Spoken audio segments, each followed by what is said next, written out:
What are some actions we can take on an individual and societal level to treat climate change like the emergency it is?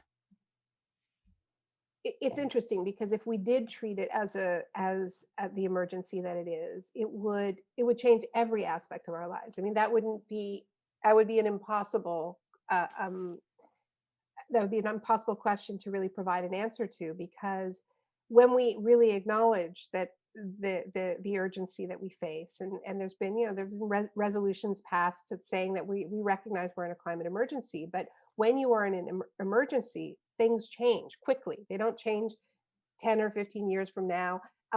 We see the changes right away, and like I said, I think we've experienced some of what that means right now. I mean, you're locked down pretty much in Ontario, because you're facing an emergency and it requires these kinds of disruptions.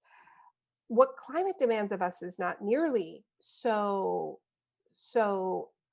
unpleasant, right? I mean, once we're through COVID, we actually need to get together and do all kinds of things that will nourish and sustain us. I've mentioned a few of them, the examples from the New Deal era.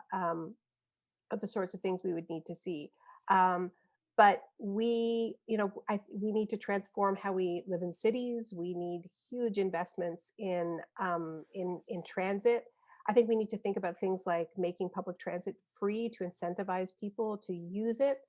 There are examples that we can point to, like cities like Barcelona, that are really leading on this and have been involved in a process of kind of taking their cities back from cars, having these sort of super blocks where it really becomes public space and people take the city back. I know that's maybe a little bit controversial in a city that builds cars, but Windsor doesn't only need to build cars. I mean, Windsor can build all kinds of things, including public transit.